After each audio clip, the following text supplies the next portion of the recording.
Hey, what's going on, everyone? So this week I didn't get out doing any off-roading, adventuring because it's been raining all week, and not monsoon rain. It's been a tropical storm going on here for we're going on 8 days now, which is it's great. We need the water, but it's preventing me. I didn't really want to go out and get in the mud because it's really, really muddy and soft out there. A lot of flash floods going on. So I thought, there's something that's been on my mind lately I wanted to bring up and get your guys' opinions on this. And that is, what is your favorite 4x4 overland or adventure vehicle? What is your favorite one? What do you really like? Whether it's something you have or something you would like to have or something you like, watching. What is your favorite adventure vehicle? I always wondered what other people think. Like, I like a lot of them. Like, there's a ton of them. And it really is about the capability of its four-wheel drive system, as well as how it's outfitted, whether it's for overlanding with, tents and camping in mind, or more adventure, long range, good recovery options. So that's my first question to you.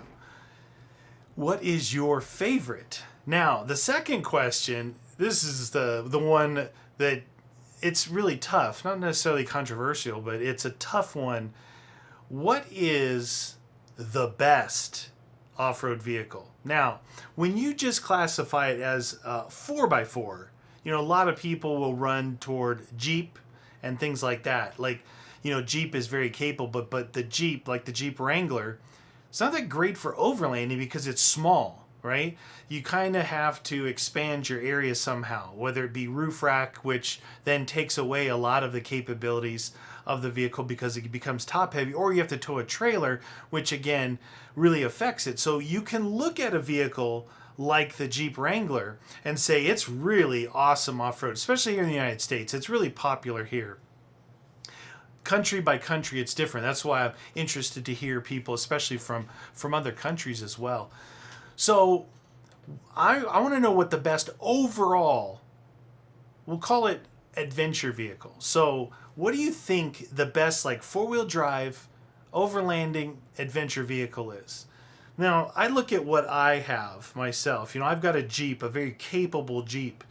But I've said it many times myself. It's not very comfortable for me at my size to adventure in. Driving long distances with big tires and really soft sway bars, it's just not that comfortable of a road driving vehicle. Now, that's because the way I have mine set up. I've driven other people's Jeeps and they drive great on the road. So this is in particular to what my answer would be is it's not the Jeep for me, even though it's very, very, very capable 4x4 vehicle. But when it comes to, everyone wants to classify with a name these days. This overlanding name is a classification. And I'm not really an overlander. I'm not really an off-roader. I didn't go out and boulder hop and play in the mud. I would say I'm an adventure enthusiast, right? I like to hit the tough trails, but I like to go around and see different areas, forests, deserts, everywhere. I like to see all this stuff. So I consider myself, if I had to put a name to it, an adventurer. So my thing would be, what's my favorite adventure vehicle and what do I think the best one is? That's a tough answer. That is a tough answer for me. I don't even know. I would have to do some hard thinking on this.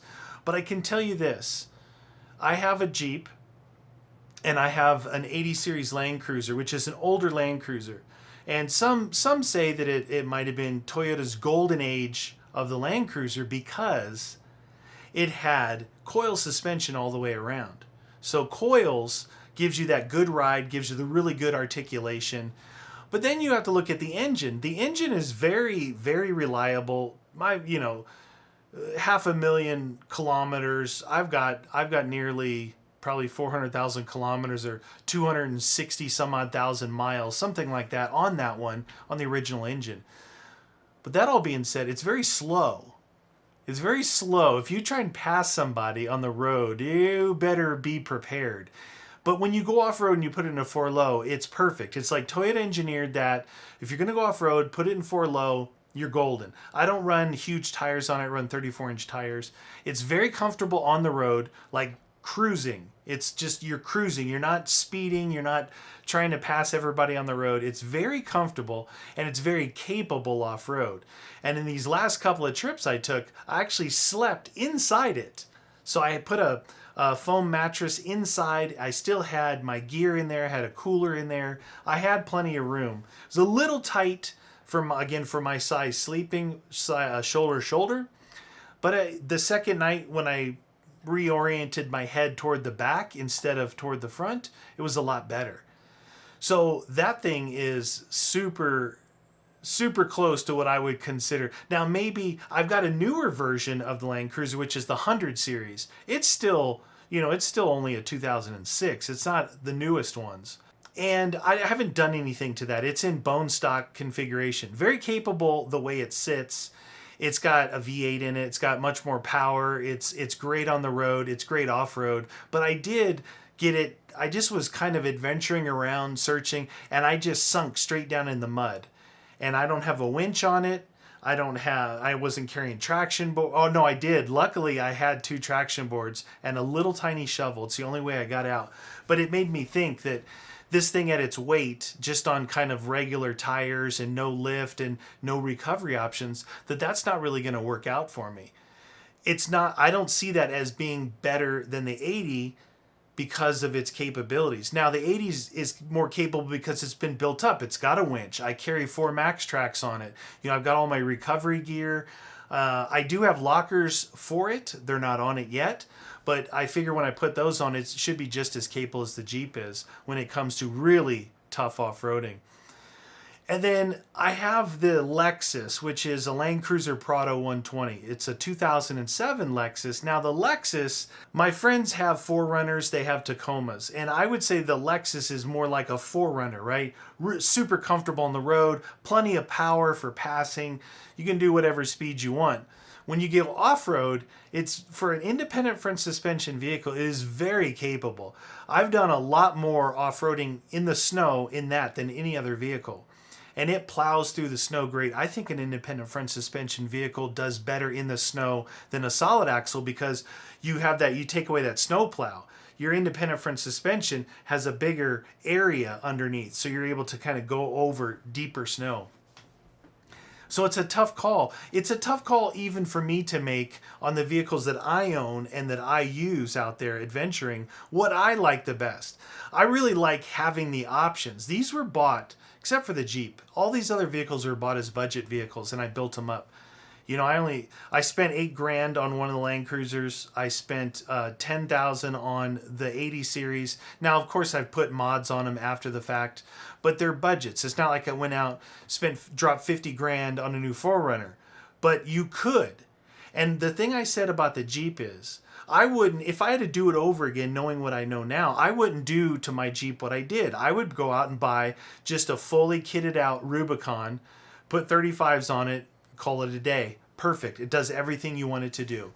You don't need to go as big as I did or, extreme with the suspension unless you're going to be going to Moab all the time. And I don't, doing the rocks, that's not really for me. It's cool to go there, but, once you visit it, you want to go adventure other places. So the same thing goes with something like a 4Runner. If someone asks me, hey, I like Toyotas or I like those types of vehicles, I'd say, you want to do adventuring, you want to do overlanding, buy yourself a 4Runner and just maybe see if you can get 33-inch tires on it. No bigger. That's it. You go bigger, you have to re-gear. You have to re-gear. No one seems to re-gear. Everyone I know, they're like, yeah, my transmission hunts around and the shifting is back and forth. Yeah, because you put bigger tires on and your gear ratios are all out of whack. So 33-inch tires, it's perfect. That's all I run on the Lexus. It's all I run on the 100 series Land Cruiser. And the 80 is just a little bit bigger at 34-inch because they're Toyos. I was trying out some new tires. So far, they're really good. I really like them. So let me know what you guys think. I don't have an answer for you. Maybe I'll gather all the information from this video. I'll come out with an answer of my own, and I'm going to tabulate what you guys did as far as what you like. Number one, what's your favorite vehicle for yourself? And also, what do you think is the best? Because what's your favorite might not be what you actually think is the best. Or even if if you can push away like brand loyalty, saying, oh, I only drive Jeeps, or I only drive Toyotas, or only drive Nissans, whatever it is that you drive, can you look outside that and say, well, yeah, I've got a Nissan Pathfinder and I love it, but it's not the best off-road vehicle. I think X is the best off-road vehicle. That's what I'm looking for.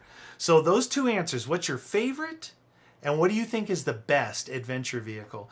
And then I'll try and come up with a concrete answer myself. See if I can. It's going to be tough for me because I love each one for a different reason.